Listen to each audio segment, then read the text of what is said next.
ఈరోజు కూడా. కానీ వారిరువురికి ఏ విధమైన సంబంధం లేదు. వారిరువురికి దేవునితో సంబంధం అంతే. దేవునికి స్తోత్రం. హల్లెలూయా. వారిని గెస్ట్ కష్టం. లోకాసు వార్తలో ఉంటారు. దేవుని మందిరంలోనే ఉండిపోయారు వాళ్ళు. చెప్పగలరా? లోకాసు వార్తలు ఉంటారు, దేవుని మందిరంలోనే ఉండిపోయారు వాళ్ళు. అలా చెప్పగలరా? లేదు. 2వ అధ్యాయం, లోకాసు వార్త 2వ అధ్యాయం. వీళ్ళవన్నీ ఏంటంటే బైబిల్లో చిన్న చిన్న పోర్షన్స్, కానీ వెలికి తీస్తే పెద్ద ఆత్మీయ పాఠాలు కాదు. వెలికి తీస్తే పెద్ద ఆత్మీయ పాఠాలు. సాధారణంగా మనం బైబిల్ చదువుకుంటూ వెళ్ళిపోయేటప్పుడు ఈ చిన్న బిట్టుని ఏం చేస్తామంటే ఓవర్ హైడ్ చేసేస్తాం. అంటే పెద్దగా పట్టించుకో. కానీ ఇప్పుడు తెలిసిందా? కాదు, సుమియోను అన్న. Very good. సుమియోను అన్న. 2వ అధ్యాయం 35వ వచనం 36వ వచనం నేను చదువుతున్నాను. ముందుగా ఈ స్త్రీ కోసం చెప్పి దేవుడు ఇలా ప్రేరేపిస్తున్నాడు కనుక ఆ స్త్రీ వ్యక్తిత్వం కోసం చెప్పి తర్వాత ప్రార్థన చేస్తున్నాం. పరిశుద్ధులైన మాట్లాడి ఈ దినం మాతో మాట్లాడండి. మా ఆత్మకు ప్రభా దినదినము ఆత్మీయ ఆహారం తింటున్నా, వంట పట్టనటువంటి పరిస్థితుల్లో ఏ ఆత్మలు ఉండిపోతున్నా ఈరోజు వాటితో మాట్లాడండి దేవాలయం.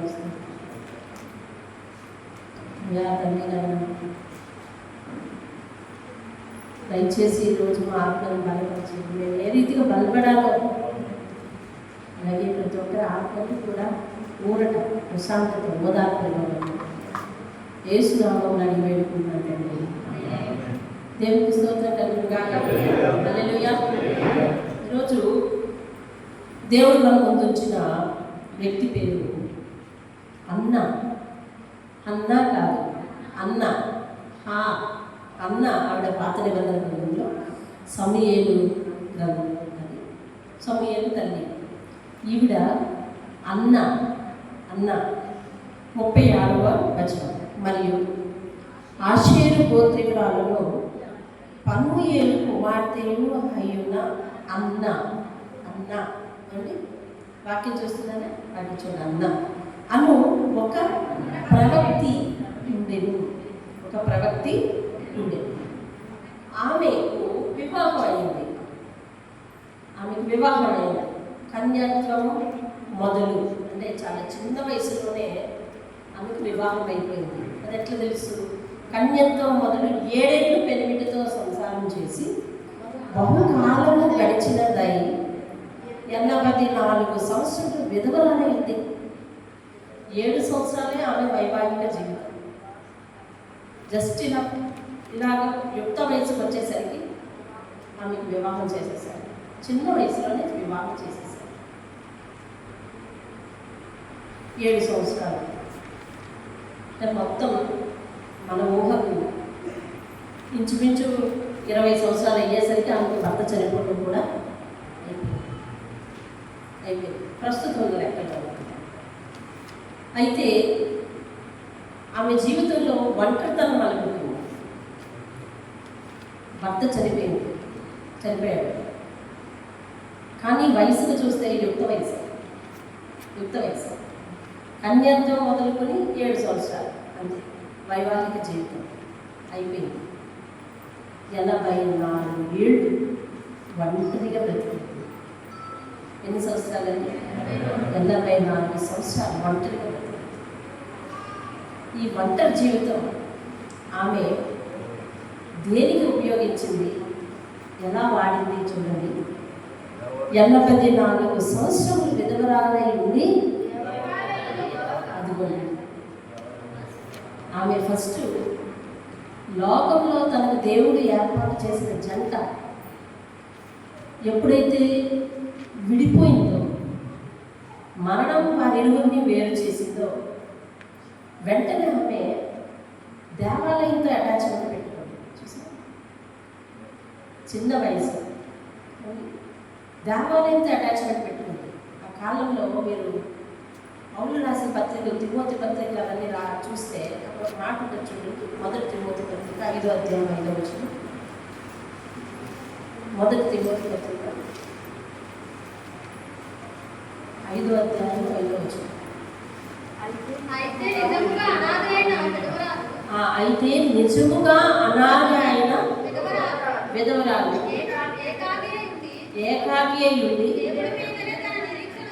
ఆ దేవుని మీదనే తన నిరీక్షణ ఉంచుకొని విజ్ఞాపన ఎందుకు, ప్రార్థన ఎందుకు, రేయి పగలు నిలకడగా ఉండును, సుఖభోగముల యొక్క ప్రవర్తించుంది, బ్రతుకుచుండియు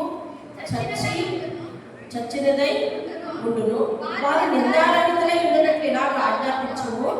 ఎవడైనా స్వకీయులను విశేషంగా తన ఇంటి వారిని సంరక్షింపకపోయిన ఎడల వాడు విశ్వాస త్యాగం చేసిన వాడై అవిశ్వాసి కన్నా చెడ్డవాడి ఉండును.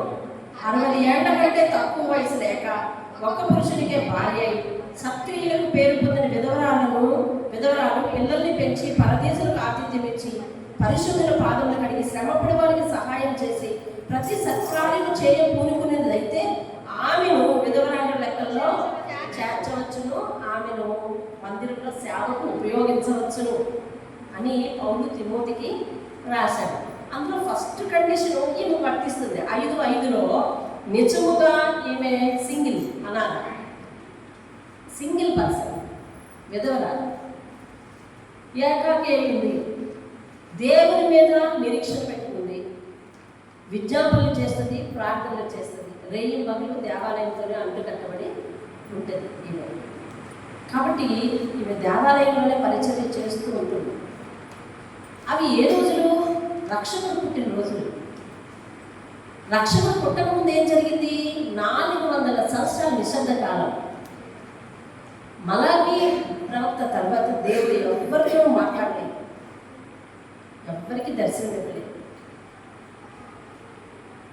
ఏ ప్రవక్తకి ప్రవచనం ఇవ్వలేదు. 400 నిశ్శబ్ద కాలం దేవుడు ఎవరితో కూడా మాట్లాడారు. అయితే యెషయా గ్రంథంలో చెప్పబడినట్లుగా రక్షకుడు రావాలి. ఈ 400 కాలము దేవుడు నిశ్శబ్దం అయిపోయాడు. కానీ పాపం అయితే మల్టిపుల్ అయిపోయింది. పాపం విస్తృతంగా పెరిగిపోయింది, రాచరికం పెరిగిపోయింది, ఏమండి, అజమాయిషి పెరిగిపోయింది, అవునా, అధికారం పెరిగిపోయింది, దేవునికి విరుద్ధమైన కఠినత్వం పెరిగిపోయింది, ఇష్టారాజ్యం, ఒక మాట చెప్పాలంటే ఇష్టారాజ్యం పెరిగిపోయింది. ప్రజలందరూ కూడా రక్షకుడు ఉదయిస్తారని ఎదురు చూస్తున్నారు. అందరి ఎదురు చూపులు అలా ఉన్నాయి. అందులో ఈ మొక్క ఆమె ఏనాటికైనా రక్షకుడు మన వరకు ఉదయించి మన జీవితాల్లో వెలుగుని నింపుతాడు. లోకమంతటిని ఏలుతున్న పాపాన్ని తన మరణంతో విరిచివేస్తాడు. రక్షకుడు భూమి మీద అడుగు పెట్టే ప్రవచనాలు నెరవేరే కాలం వచ్చేస్తున్నది అని ఆమె ఎదురు చూస్తుంది. సేవ వేరు, ప్రార్థన జీవితం వేరు. ఒంటరి కదా, దేవుని మందిరాన్ని తుడుచుకునో లేకపోతే కడుక్కునో పరిచర్య చేయడం వేరు. ఇది కాక ఆమెలో ఉన్న ఒక అసాధారణమైన ఆకాంక్ష ఏంటంటే రక్షకుడు కోసం ఎదురు చూస్తుందట. రక్షకుడు పుడతాడని ఎదురు చూస్తుంది. చూడండి, ఆమె అంటుంది ఉపవాస దేవాలయం విడువక, దేవాలయంలో ఎవరు దేవాలయంలో వస్తారు? పెట్టిదల్లో తినేసి, ఏమండి, పరిచయం చేసింది కాబట్టి సేవకులు యాచకులు పెట్టింది తినేసి అక్కడ తలదాచుకుని ఉండటం కాదు ఆవిడ చేసేది. అలాగే ఉంటూ ఆమె నిర్ణయ కాలాల్లో లేదా ఆమె అనుకున్న కాలాల్లో ఉపవాస ప్రార్థనలు చేస్తున్నారు. ఉపవాస ప్రార్థనలు చేస్తూ కొన్నిసార్లు రాత్రి పగలు కూడా పని ఉంటే రాత్రి పగలు కూడా ఏం చేస్తుంది? కూడా సేవే చేస్తూ ఉంటారు. ఈమె నిరీక్షణ ఏంటి? రక్షకుడు ఉదయిస్తాడు, రక్షకుడు పుడతాడు అనే నిరీక్షణ. ఎలాగ ఎదురు చూస్తుంది అంటే దేవాలయాన్ని అంటిపెట్టుకుని ఉంది, సాధారణంగా ఆమెకున్న వయసును బట్టి ఆమె మరి తల్లిదండ్రులు డైరెక్ట్ చేస్తేనో లేకపోతే మరి ఏంటో మరి ఎవరు డైరెక్ట్ చేయలేదో లేకపోతే ఏదైనా కానీ వేరే జీవితం వేరే ఆధారం చూసుకుంటారు. మనకు రూతు గ్రంథంలో నయోమి తన సొంత ప్రాంతానికి వెళ్ళిపోదామని తన ఆప్షన్ ఎంచుకుంది. ఆమె పెద్దామి కాబట్టి.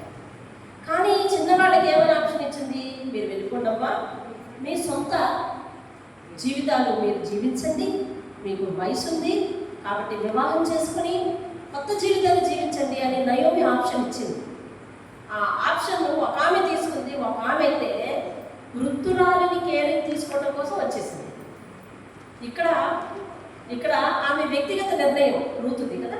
ఎలాగా ఆమె అర్థం చూసుకోవాలి, ఆమె ఉన్నంతకాలం ఆమెతో ఉండాలి అనే ఒక నిర్ణయం తప్ప నయోమి నుంచి ఆశించేది లేదు కదా.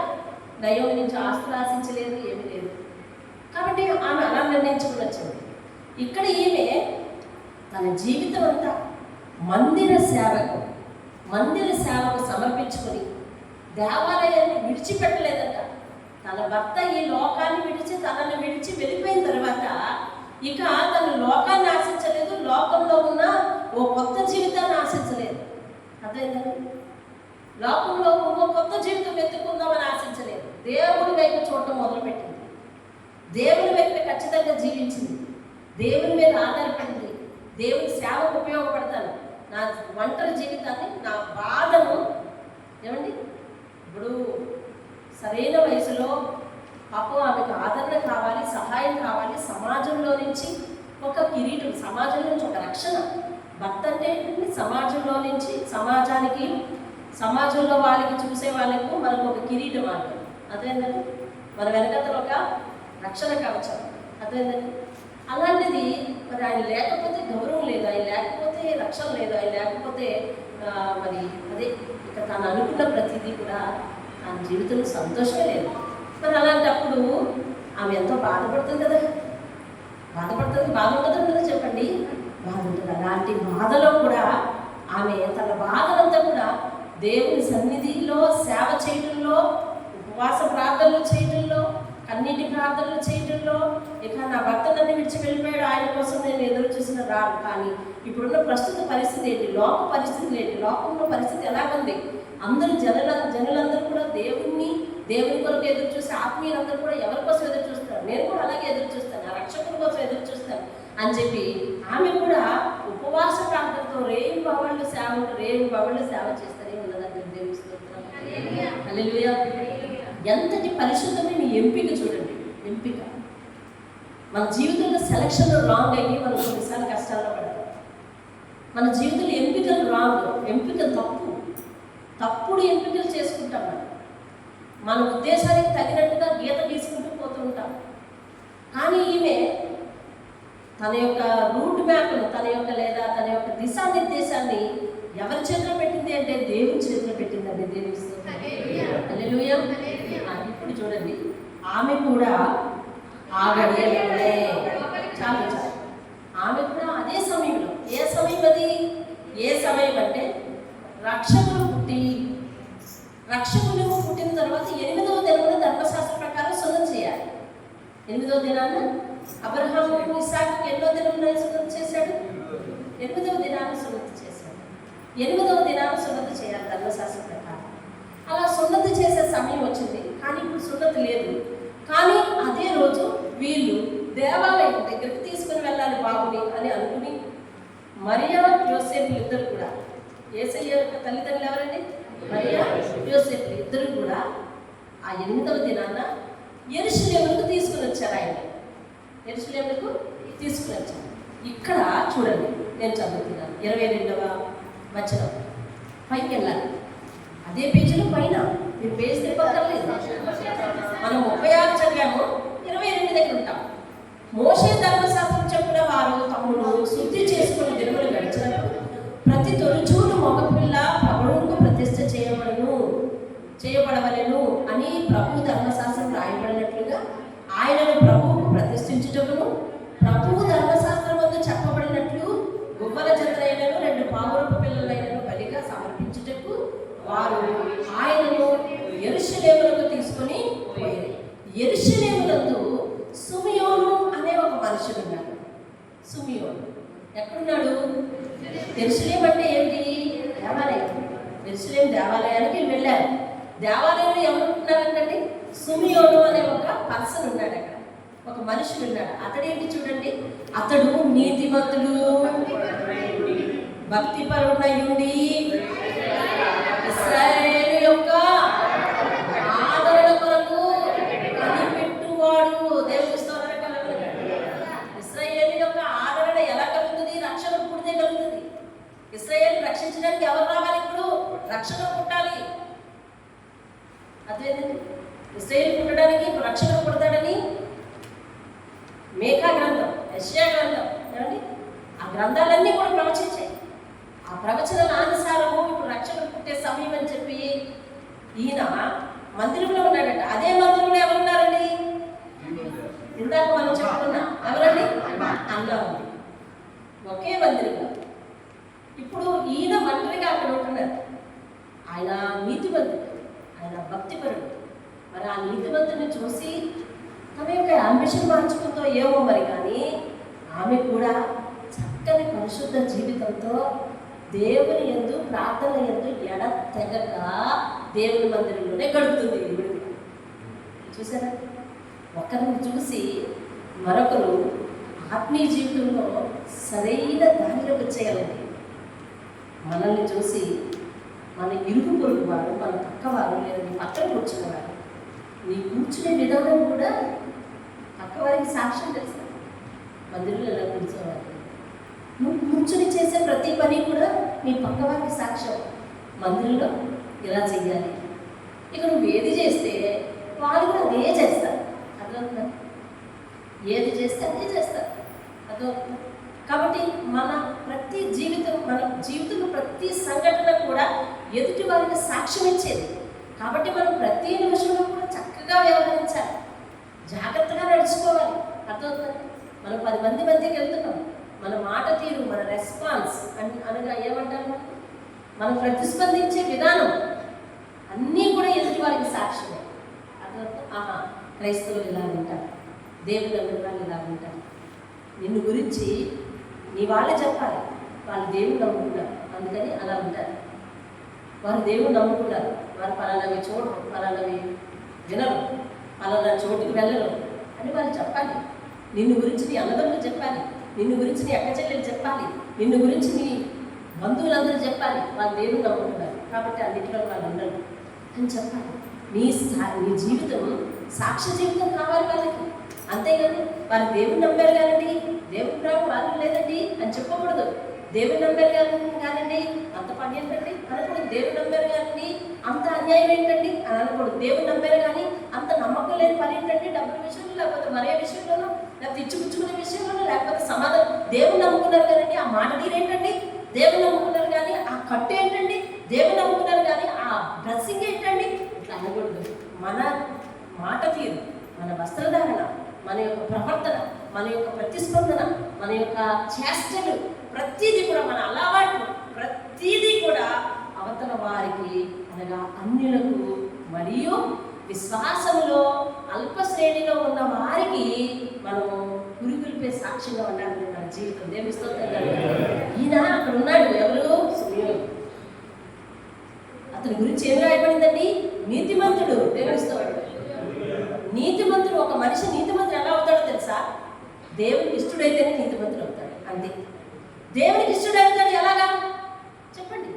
మనం వింటున్నాం కదా, దేవునికి ఇష్టడు అవుతాడు ఎలాగా? ప్రార్థన వలన. దేవునికి ఇష్టడు అవుతాడు ఎలాగా?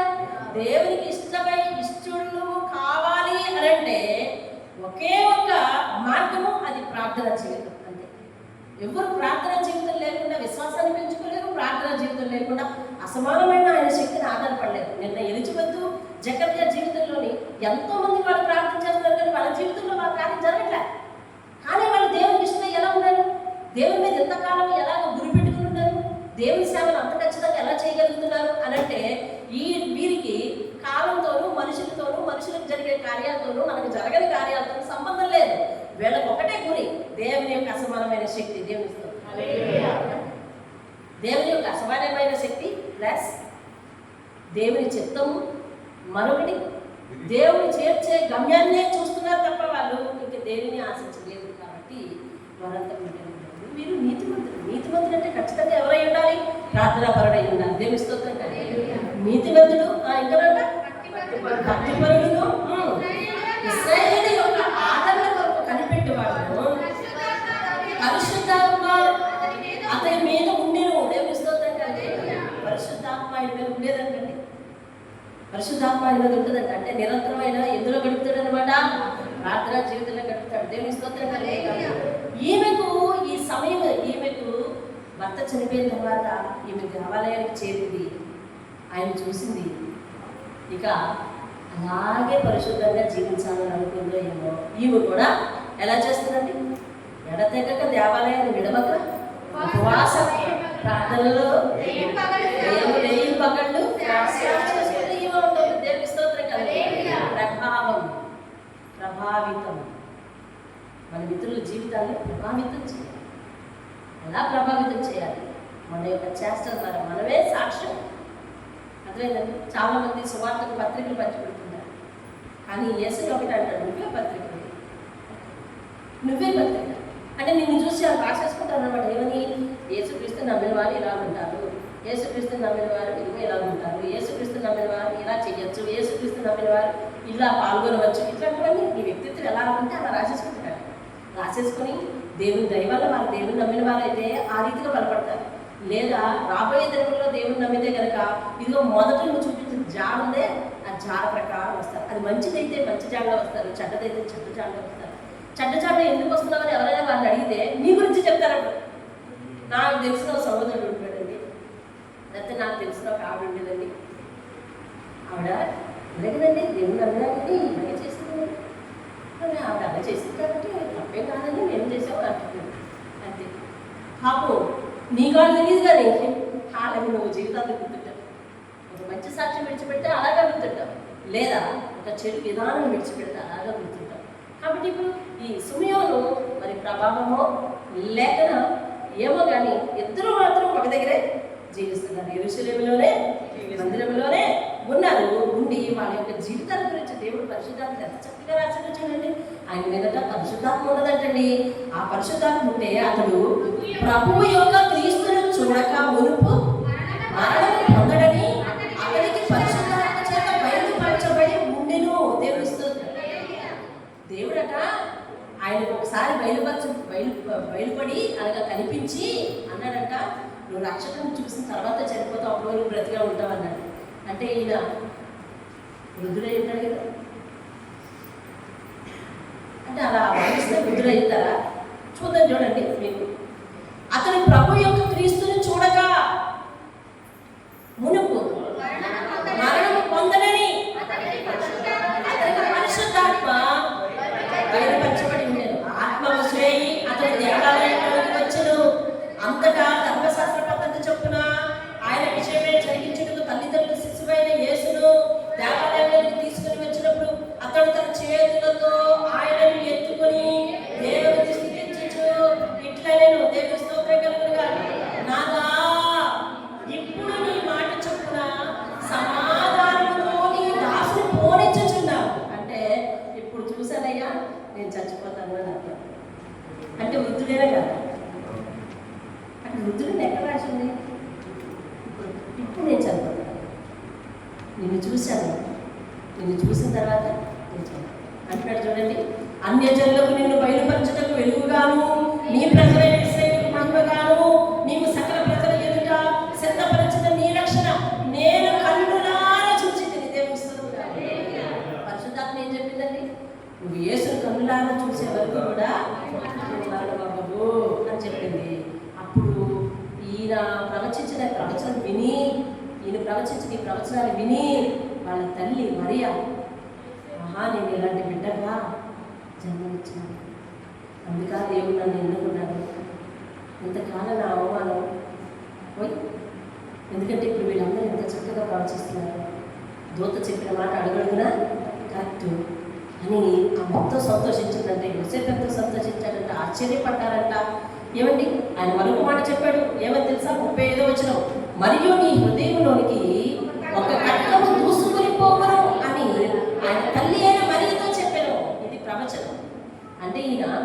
నీతిమంతుడై ఉండి, భక్తిపరుడై ఉండి, పరిశుద్ధాత్మను పొంది, పరిశుద్ధాత్మ చేత వరం పొంది, ఏమండి ఆఖరికి దేవుని గురించి ప్రవచించే, రాబో జీవితంలో ఏం జరుగుతుందో ప్రవచించే ప్రవక్త అయిపోయాడు. తెలుస్తోందా?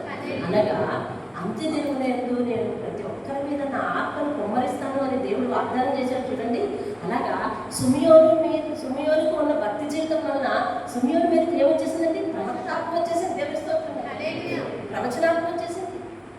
ఆయన ప్రవచిస్తున్నాడు. మరియ గుండెల్లోకి దూసుకుపోయే కత్తి ఏంటి?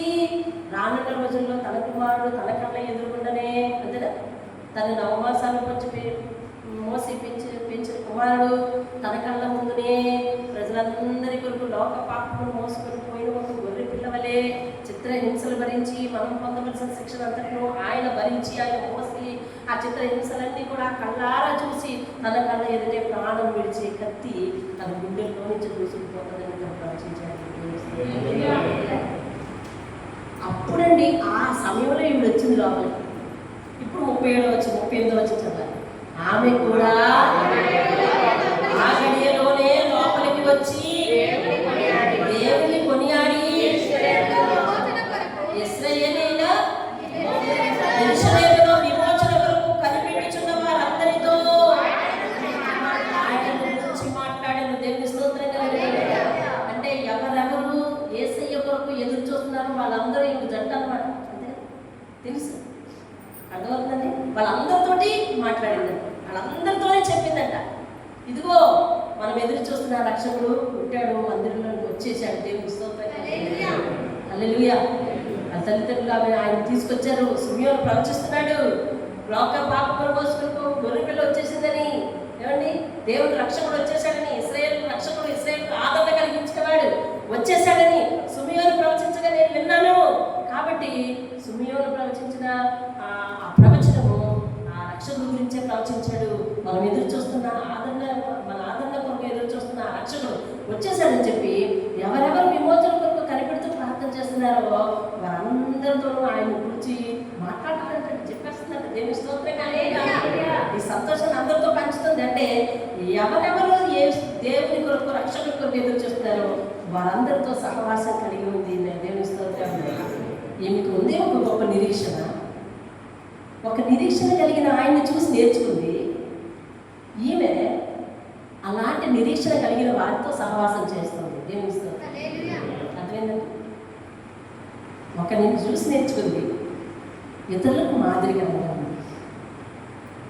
ఈమె పరిశుద్ధంగా జీవిస్తుంది, గొప్ప నిరీక్షణ కలిగి ఉంది. అటువంటి నిరీక్షణ కలవారితో సహవాసం చేస్తుంది. దేవుని స్తోత్రం. మన జట్టు ఎవరితో, మన ఆలోచనలు ఎలా ఉన్నాయి, మనం మన జీవితంలో ఒంటరిగా ఉండేటప్పుడు ఏమని ఆలోచిస్తాం? ఈమె జీవితంలో శాశ్వతంగా ఒంటరిగా అయిపోయింది. మనమైతే అప్పుడప్పుడు ఒంటరిగా జీవిస్తుంటాం కదా, అప్పుడప్పుడు కొన్ని గంటలు ఒంటరిగా ఉంటాయేమో మన జీవితంలో. కానీ ఈమె తన జీవితంలో శాశ్వతంగా ఒంటరి అయిపోయింది. పరిశుద్ధాత్మ నిన్ను అడుగుతున్నాడు, నీ ఒంటరితనం ఎలా ఉంది? నీ ఒంటరితనం ఎలా జీవిస్తుంటావు? నీ ఒంటరితనం ఏం మాట్లాడుతుంటావు? నీకు ఖాళీ దొరికితే నీ ఒంటరితనం ఒక్కదానిగా ఉండవలసిన పరిస్థితి వస్తే ఎక్కడికి వెతుక్కుంటా వెళ్ళిపోతావు? ఏం వెతుక్కుంటా వెళ్ళిపోతావు? ఎవరితో సహవాసం చేస్తావు? ఎవరితో మాట కలుగుతావు? ఎవరితో సంభాషిస్తావు? ఏమని సంభాషిస్తావు? దేనికోసం సంభాషిస్తావు? ఇవి చూడండి, ఎవరితో సంభాషిస్తుందండి? విమోచన కొరకు కనిపెట్టుచున్న అనేక మందితో మాట్లాడుతూ ఉంది. ఎందుకంటే ఇంతకుముందు ఫ్రెండ్స్ అంతా ఎవరన్నమాట? వాళ్ళే. ఇంతకుముందు సహవాసం అంతా ఎవరితో అన్నమాట? వాళ్ళతోనే. కానీ మీకు ఎక్కువ అటాచ్మెంట్ ఎవరితో ఉందండి? దేవాలయంతో ఉంది, ప్రార్థన జీవితంతో ఉంది, ఉపవాస ప్రార్థనలతో ఉంది. దేవుని స్తోత్రం కలుగునుగా. ఎవరెవరు అలాంటి ఆశ కలిగి ఉన్నారో మందిరానికి వచ్చిన వారందరితో కనిపెడుతుంది. ఆమె అక్కడే ఉంటుంది కాబట్టి అందరూ వచ్చి ఆమె పలకెత్తుతారు. అందరూ పరిచయాలు ఆమెకు ఉన్నాయి కాబట్టి ఆమె అందరితో కూడా చాలా చక్కగా ఉందండి. దేవుని స్తోత్రం కలుగునుగా. ఏమండి మీ జీవితంలో విధవ వైధవ్యం చాలా కాలం, 84 ఏళ్ళు అంటండి. ఎంతండి? 84 ఏళ్ళు. ఇంకా ఆమె ఎప్పుడు వివాహం అయిందో 7 సంవత్సరాలు ఇంటిలో ఉంది. ఇవన్నీ కలుపుకుంటే ఆమె చాలా పెద్ద వయసు అండి, చాలా పెద్ద వయసు. 84 సంవత్సరాలు దేవుని మందిరంలో ఉంటూ వితౌట్ రిమార్క్. అదేనండి, ఆమె ఏం పని లేదు, మందిరంలో ఉండి కలిపిది ఆ మాట వాడుతుంది, ఈ మాట వాడుతుంది, అలా వాడుతుంది, వచ్చినట్టు ఎలా వాడుతుంది, ఏం లేదు, ఏ రిమార్క్ లేదు. అలాంటి రిమార్క్ ఉన్న వాళ్ళని మందిరంలో పెట్టద్దు అంటున్నాడు పౌలు తిమోతితో. అక్కడ ఇందాక చదివాం కదా, ఇంటి మీద ధ్యాస లేకపోతే సేవ మీద ధ్యాస లేకుండా అక్కడెక్కడ కొండాలు చెప్పేవాళ్ళు, పని పాట లేకుండా, ఏమంటే వారికి ఉన్న ఒంటరితనాన్ని పని పాట లేకుండా వాళ్ళ మీద వేరే వాళ్ళకి చెప్పే వాళ్ళను పరిచర్యల జాబితాలో చేర్చొద్దు. ఎవరిని చేర్చాలి? నిజముగా అనాథ అయి దేవుని యందు భయభక్తులు కలిగి ఉన్నవారు ఎవరైతే ఉన్నారో వారిని చేర్చమంటాడు. ఎలా చేయమంటాడు? నిజముగా అనాథ అయి విధవరాలు అయి ఉండి ఏకాకి అయి ఉండి దేవుని మీదనే తన నిరీక్షణ ఉంచుచు విజ్ఞాపన ద్వారా ప్రార్థన ద్వారా మందిరంలో ఎవరు గడుపుతారో వారిని పరిచర్యలో ఉంచు అన్నారు. ఆ మాటకు ఈమె ఖచ్చితంగా జత అయిపోయింది అండి. ఖచ్చితంగా పరిశుద్ధ జీవితం జీవించింది. కష్టంలో ఉన్నది కానీ అది దేవునితో ఉన్నది. దేవుని స్తోత్రం. మన కష్టకాలం ఎవరితో ఉండాలండి? కష్టకాలంలో మనము ఆలయం విడిచిపెట్టకూడదు. ఇవి ఆలయం విడిచిపెట్టిందండి, విడిచిపెట్టలేదు. ఎప్పుడైతే ఒంటరి అయిందో చూస్ రైట్ చాయిస్ అన్నమాట. మంచి ఎంపికని ఎంచుకుందండి. మందిరంలో ఉంటాను,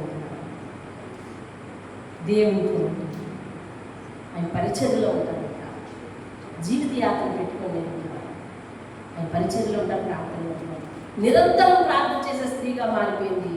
యేసును గుర్తించింది, యేసును కళ్ళారా చూసే ధన్యత దేవుడు ఆయనకి సమయం ఇచ్చాడు.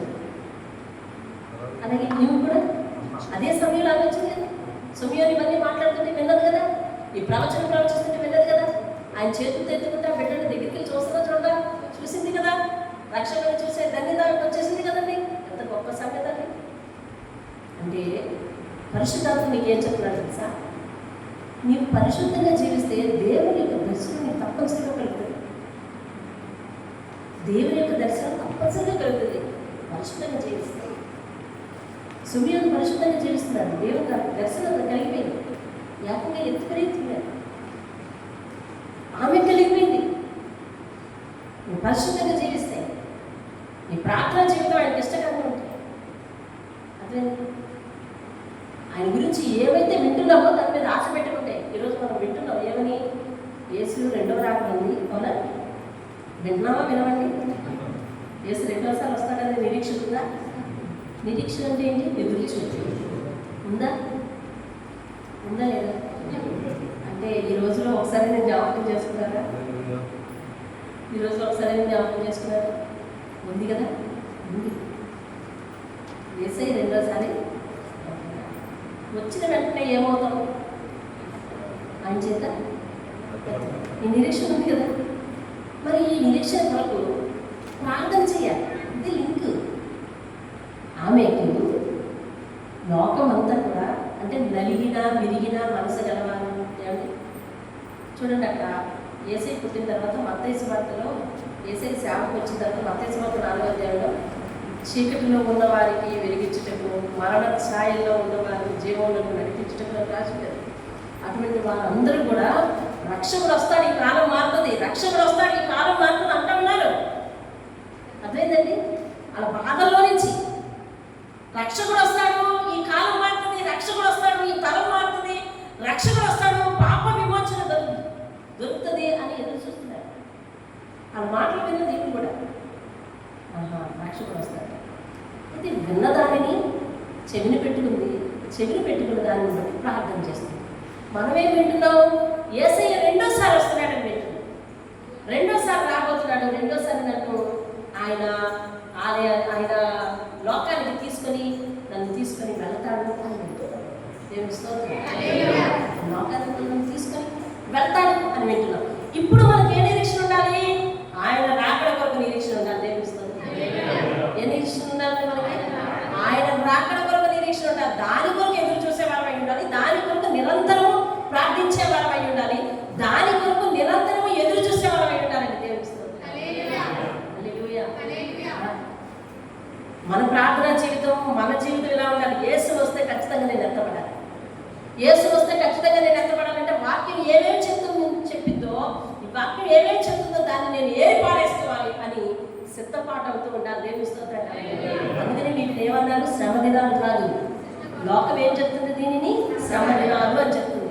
శ్రమ దినాలు కాదు అంటే, శ్రమ దినాలు అంటే ఎవరు శ్రమ పడాలి? నువ్వు పడాలా శ్రమ? దేవుడు శ్రమ పడ్డాడు. ఎన్ని రోజులు?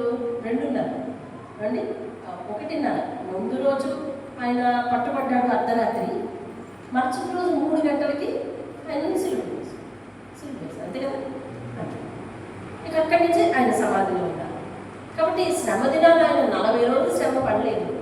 40 రోజులు ఆయన సేవకు ముందు 40 రోజులు ఆయన తన ఆత్మను ఉపవాస ప్రార్థనతో సిద్ధం చేసుకున్నాడు. ఇవి సిద్ధపడే దినములు, కానీ ఇది అంత్య దినములు. ఏ దినములు ఇవి అంటే? అర్థం ఏంటి? రాకడకు దగ్గర అయిపోయిన దినములు. వినండి జాగ్రత్తగా. రాకడకు దగ్గర అయిపోయిన దినములు ఇవి అంత్య దినములు. రాకడకు దగ్గర అయిపోయిన దినములు. రాకడకు దగ్గర అయిపోయిన దినముల్లో దేవుడు త్వరగా వచ్చుచున్నాడు అని నమ్ముతున్నాం. కాబట్టి ప్రతిరోజు సిద్ధపాటులాగే ఉండాలి మనకి అని నమ్మకంతో అనేక మంది 40 దినాన్ని జరపడం లేదు.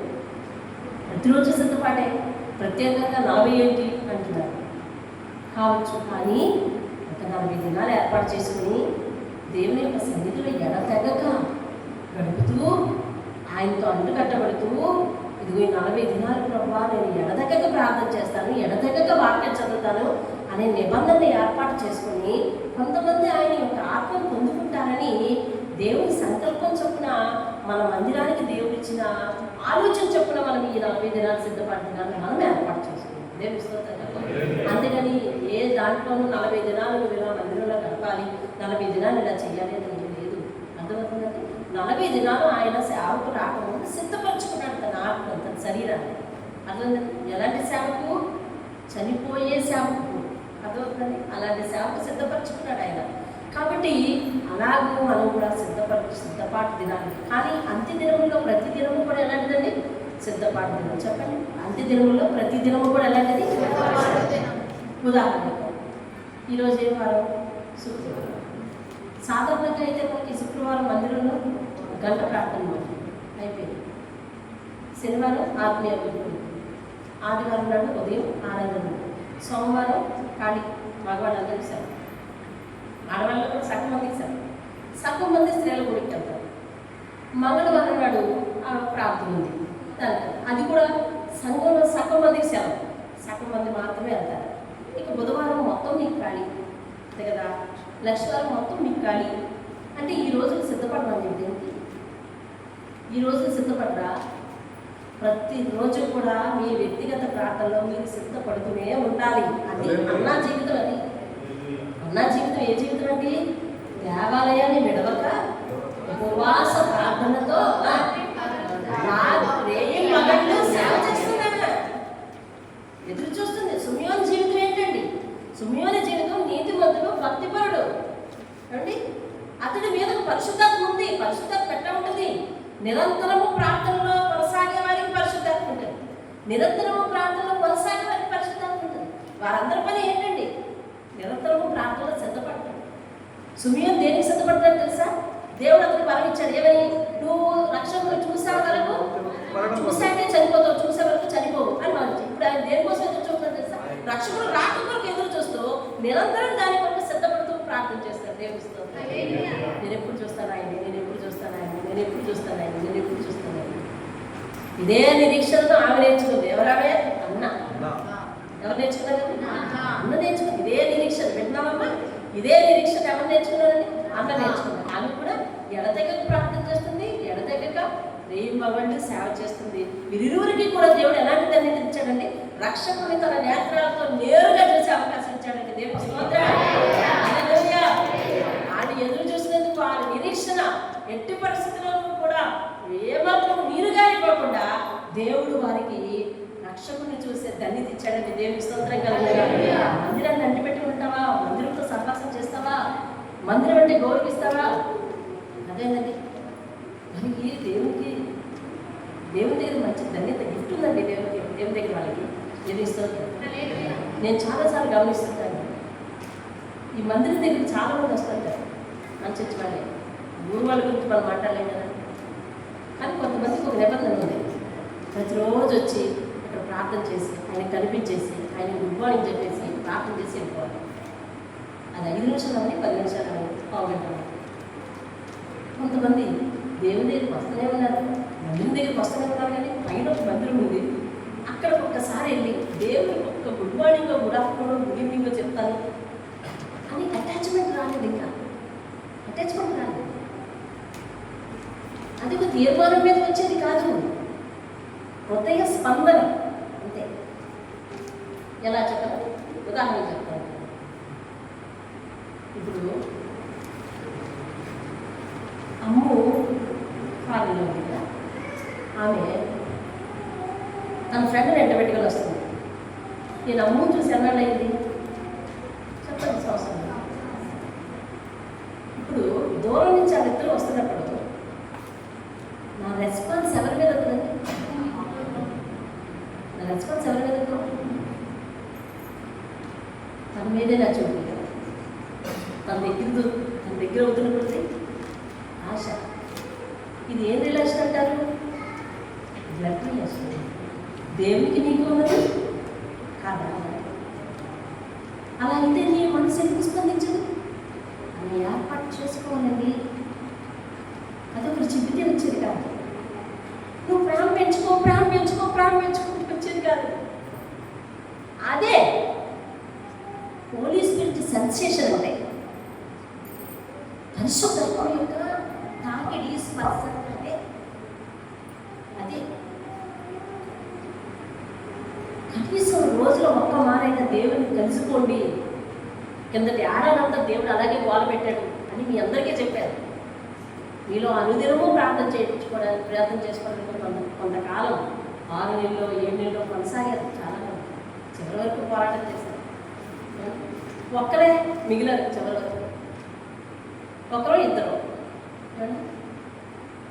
ఆ ఆడవాడు ఆ చెప్పల నుంచి ఆ కొత్తపేట నుంచి నడిచి వస్తుందని ఎప్పుడు మీకు చెప్తాను కదా. అంటే అలాంటి ఆవిడే రాగలుగుతుంది అని, ఆవిడంటే ఇష్టం అని కాదు, అలాంటి ఆవిడే రాగలుగుతుంది అని అంటే మీకు ఈజీ, మీ చేతిలో బండి ఉంది కదా.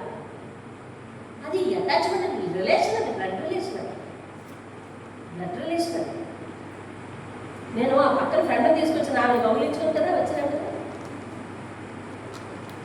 ఇది ఈ హృదయ స్పందన ఉండాలండి. దేవుని మందిరం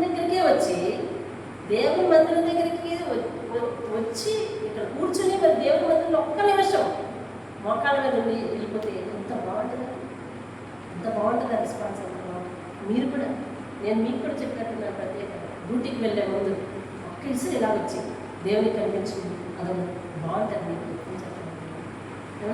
ఇదంతా ఒక దేవునితో ఒక సంబంధంలోకి వెళ్ళటం అండి, ప్రత్యేకమైన సంబంధం. సుమియోనికి అన్నాకే దక్కిందా ఆ రోజుల్లో రక్షకుని చూసేదండి. అన్నాకి రక్షకుని చూసే ధన్యత దక్కింది, సుమియోనికి రక్షకుని ఎత్తుకునే ధన్యత. చేతుల్లోకి తీసుకుని ఏం చెప్తున్నాడండి? నాదా ఇప్పుడు చాలిక ఈ జీవితం అయిపోయింది, ఇంకా నేను చచ్చిపోయిన పర్లేదు అని అంటున్నాడు. దేవుని స్తోత్రం కలిగింది. ప్రతి దినము అలవాటుకే 40 దినాలు, కానీ మరొకసారి పరిశుద్ధాత్మ చెప్పమంటున్నాడు, అంత్య దినముల్లో ప్రతి దినము కూడా సిద్ధపాటు దినమే. ఏ దినము కూడా నువ్వు సిద్ధపడకుండా, నీ ఆత్మను సిద్ధం చేసుకోకుండా వ్యర్థం చేయకు అని దేవుడు చెప్తున్నాడు. దేవుని స్తోత్రం కలిగింది. మన ముందున్నది చాలా తక్కువ సమయం, అనగా రాకడ ఏ రోజు మనకు తెలియదు, అదోనండి. కాబట్టి మనము చాలా ఎలర్ట్గా ఉంది. ప్రభువా, మరి ఆయుష్ కూడా మనుషులకు తరిగిపోతుంది. చూస్తున్నాగా ఆయుష్ కూడా మనుషులకు తరిగిపోతుంది. 100 సంవత్సరాలు 80 సంవత్సరాలు జీవించే పరిస్థితి లేదు. 50 వస్తే 60 వస్తే 70 వస్తే ఆ లేఖనాల్లో రాశారు కదా, అధిక బలం ఉంటే 80 సంవత్సరాలు. అంతా కూడా ఎవరికి ఉండట్లేదు, మరి ఎందుకు గవర్నమెంట్ రిటైర్మెంట్ ఏజ్ 60 అని పెట్టింది అంటే ఇంక సరిపెట్టే, ఇంకా ఒక 4 రోజులు 4 సంవత్సరాలు 5 సంవత్సరాలు సెలవు తీసుకుంటే ఇంకా పూర్తిగా సెలవే అని చెప్పడానికి. కాబట్టి మన ఆయుష్ పరిమాణం తగ్గిపోతుంది. కాబట్టి కేవలం మనం దేవుడితో సహవాసం చేస్తేనే కానీ ఈ జీవితం ముగింపులో బాగుండి తర్వాత ఆయనతో పైన బాగుంటుంది, ప్రయాణం బాగుంటుంది. అందుకోసం దేవుడు మనకు ఇటు నిరీక్షణ ఇచ్చాడు. ఆయన మాత్రమే మనల్ని ఆ లోకానికి నడిపించగల ఏకైక దేవుడై ఉన్నాడు. ఆయనే మార్గము, ఆయనే జీవము, ఆయనే సత్యం, ఆయనే పరలోకానికి వెళ్ళడానికి మార్గం, ఆయనే నిత్య జీవాన్ని ఇచ్చేది. ఈ మాట సత్యము. ఆ పరలోకం ఉండడం సత్యం, నిత్య జీవితం సత్యం, ఆయనే సత్యం. దేవుని స్తోత్రం కలిగి. కాబట్టి సత్యం ఆయన ఉన్నాడు కాబట్టి సత్యానికి నడిపిస్తాడు. దేవుని స్తోత్రం కలిగి. ఆయన సత్యము మనల్ని సర్వసత్యంలోకి నడిపిస్తాడు. దేవుని స్తోత్రం. కాబట్టి ఎందుకోసం ఎలిజబెత్ జకరియా దేవునికి సేవ చేశారు అని అంటే పరలోకం తీసుకెళ్ళి నాగుడు అతడని సేవ చేశారు. దేవుని స్తోత్రం. అంతేనా? కానీ వారి లోటును దేవుని ముందు పెట్టారు. ఎందుకోసం వీరిరువురు వారి జీవితాలను త్యాగం చేసుకుని దేవుని ముందు నిలబడ్డారు అని అంటే, దేవుని మందిరంతో అటాచ్మెంట్ పెట్టుకున్నారు అని అంటే వారికి లోకంలో దేని అక్కర్లేదండి, కేవలం దేవుడే కావాలి. దేవుని స్తోత్రం కలిగేది. వారి యొక్క ఒంటరి జీవితాన్ని దేవునితో గడపడం, వారి యొక్క ఖాళీ జీవితాన్ని దేవునితో గడపడం, వారి యొక్క కష్టంతో కూడిన ఆ జీవితాన్ని, భారభరితమైన ఆ జీవితాన్ని దేవుని మీద ఆనుకుని జీవించడం ఎంత గొప్ప ఎంపిక. దేవుని స్తోత్రం కలిగేది. కాబట్టి మనం ప్రార్థన చేద్దాం. దేవుని సన్నిధిలో నివసించే జీవితాన్ని వాళ్ళు ఎన్నుకున్నారు. వ్యక్తిగత దుఃఖాన్ని అలుచుకున్నారు. దేవునితో సహవాసం చేశారు. దేవుని సమయం కోసం ఎదురు చూసే విశ్వాసం వాళ్ళల్లో ఉంది. ఏమంటే అందువల్ల రక్షకుడిని వారు నేరుగా చూడగలిగారు. నిరీక్షణ సాకారమైంది వాళ్ళకి. ఏమండి కాబట్టి ప్రవచనం చెప్పారు, ఇతరులతో రక్షణ గురించి మాట్లాడగలిగారు. దేవుని స్తోత్రం కలుగుగా. వృద్ధాప్యమైన దేవుని చూడడానికి అర్థం కాదండి. ఉపవాస ప్రార్థన ఆత్మీయ దృష్టిని పెంచుతుందండి. కాబట్టి వారు ఉపవాస ప్రార్థన చేసి ఆత్మీయ దృష్టిని పెంచుకున్నారు. మనం కూడా మనకున్న ఖాళీ సమయాలండి దేవుని యందు శ్రద్ధగా గడపడానికి తీర్మానం చేసుకుందాం. ఈ రోజు నుంచి అదే ప్రార్థనాంశంగా తీసుకుందాం.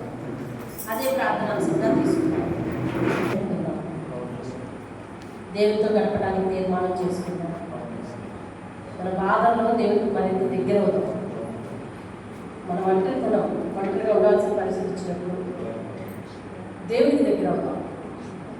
మనకు తీరిక దొరికిన సమయాలే కానీ, ఒంటరిగా ఉండే సమయాలే కానీ, మన బాధతో కూడిన సమయాలే కానీ దేవునితో గడపడానికి వ్యర్థం చేసుకోవాలి. అటువంటి నిరీక్షణ మనకి ఇవ్వాలని మనం దేవుడిని ప్రార్థిస్తాం. దేవుని స్తోత్రం. ఆయనతో సంబంధం పెంచుకుంటే మనకి గొప్ప వరం ఉందండి. ఆయన చూడగలం, ఆయన దర్శనం మనకు వస్తుంది, ఆయనతో పాటు నివసించే యోగ్యత మనకు వస్తుంది. పరిశుద్ధుడానికి వందనాలు. స్తోత్రాలు.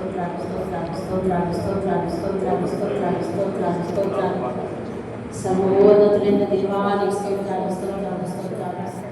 అయ్యా తండ్రి నాయన, నీకు ఇష్టమైన దావీదు అంటూ ఉన్నాడు, ప్రభు దగ్గర నేను ఒక్క వరం అడిగి తిని నిరంతరము ఆయన మందిరంలో నివసించుటకు, ఆయన ప్రసన్నత చూచుటకు నేను ఒక వరం అడిగాను అని చెప్తున్నాను. దేవా యెషయా చెప్పారు, ఏమో పేరు చూసేవారు నూతన కాలం పొందుతారు నేను సెలవిచ్చారు. ప్రభు నీ మధ్యాహ్నంలో ఒక దినం గడుపుట 1000 దినముల కంటే శ్రేష్టము అన్న వాక్యం చెప్పారు. ఆయన అయ్యా తండ్రి నాయన, నీ కొరకు ఎదురు చూస్తే వారు ఎన్నడూ సిగ్గుపడరని మీకు సెలవిచ్చారు. దేవా నీకు స్తోత్రాలు చెల్లిస్తున్నాను. ఆయన ఈ మాటలన్నీ మాకు తెలుసుకొని మా ఖాళీ సమయాలు, మా ఒంటరి సమయాలు, మా బాధలతో కూడిన వేదనతో కూడిన సమయాలు నీతో గడుపుటకు ప్రభువా మా మనసును సిద్ధం చేసుకోవడానికి నేటి నుండి మాకు నేర్పుకున్న ఆయన స్తోత్రాలు చెల్లిస్తున్నాను. ఆయన వారి జీవితంలో వ్యక్తులు కోల్పోయారు. వారు ఒక్కరే దేవుని మందిరంలోకి వచ్చి నివసిస్తున్నారు. దేవుడే ఆధారం అనుకుని నివసిస్తున్నారు. దేవుని ఎందు ఉపవాస ప్రార్థనలు చేస్తున్నారు. వారు ఉపవాస ప్రార్థనలు వారి జీవితంలో ఏదో సాధించడానికి కాదు, రక్షకుడిని చూడడానికి అని. తండ్రి, మేము కూడా మా జీవితంలో ఒక మంచి ఫలితాలు చూడడానికి ఉపవాస ప్రార్థనలు అలవాటు చేసుకోవడానికి, అలాగే ఇతరుల జీవితం కొరకు ప్రార్థించడానికి కూడా మా వ్యక్తిగత సమయాలు, ఒంటరి సమయాలు, బాధతో కూడిన సమయాలు, తీరిక సమయాలు నాయన మేము ఆ రీతిగా మరచుకోవడానికి సహాయం ఈ స్తోత్రాల్లో నాయన గొప్ప ఎంపిక. అయ్యా తండ్రి నాయన, ఆమెకున్న వయసును బట్టి ఆమె నాయన తండ్రి నాయన నీ సన్నిధిలోనే జీవితాన్ని గడపాలని అయ్యా ఆ వయసులోనే నాయన ఎంపిక చేసుకుని దగ్గర రావటం గొప్ప సంగతి. దేవానికి స్తోత్రాలు చెల్లిస్తాను. ఇలాంటివి ఎన్నో బైబిల్లో చిన్న పాత్రలు, కానీ గొప్ప ఆత్మీయ పాఠాలు నేర్పేవి ఎన్నో ఉన్నాయి. మాకు మీరు చెప్పినందుకు స్తోత్రాలయ్యా. అయ్యా నాయన, వారి ద్వారా మా ఆత్మీయ జీవితాన్ని కట్టబోతున్నందుకు స్తోత్రాలయ్యా. నీతో రక్త సంబంధాన్ని పెనవేసుకోవడానికి యేసు కాచిన రక్తం మా శరీరాల్లో ఉందని, అది మేము నల్లలా తీసుకున్నామని తెలిసి కూడా మీతో సరైన రక్త సంబంధం ఏర్పాటు అవ్వలేకపోతే అయ్యా తండ్రి నాయన, ఈరోజు మీరు మాట్లాడారు. మా అందరినీ క్షమించే దేవుడు మీరు, మా అందరినీ ఆత్మీయ స్థితిలో పెట్టే దేవుడు మీరు. అయ్యా మమ్మల్ని ఏ రీతిగా మర్చిపోవాలో దానికి సంబంధించిన మాటలు మీరు చెప్పే దేవుడు మీరు. అంటే ఈ రోజు నుంచి ప్రతి ఒక్కరు హృదయం అలా స్పందించడానికి సహాయం చేయాలి.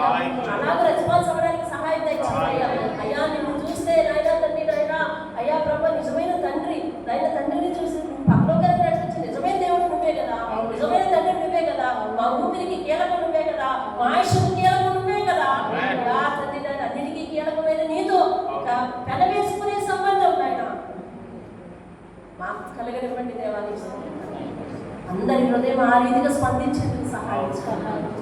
అందరి హృదయం దేవుని వాక్యం అన్నా, దేవుడు అన్నా, దేవుని మందిరం అన్నా ఆ రీతిగా స్పందించే స్పర్శ, స్పందన అయ్యా తండ్రి నాయన వారికి దయచేయి, అందరికీ దయచేయి. మీ నామానికి మహిమ తెచ్చుకొని నేటి నుండి మా దీర్ఘ సమయాలు వ్యర్థమవుతూ అయ్యా, నేటి నుండి మా వంటల సమయాలు వ్యర్థంగా గడపదు. అనవసరమైన మాటలు వినడానికి, అనవసరమైన మాటలు నాయన తండ్రి నాయన అయ్యా తండ్రి నాయన కలగ చేసుకోవడానికి కాదు బాబు తండ్రి, కేవలం నీతో సంబంధం కలిగి నీ వాక్యం ఎందును, దానిని ధ్యానించడం ఎందును, అయ్యా నీతో మాట్లాడటం ఎందును మా యొక్క నాయన తండ్రి నాయన సమయాలు ఉండడానికి సహాయం దయచేయండి. కుటుంబంగా మారడానికి సహాయం చేయండి అయ్యా.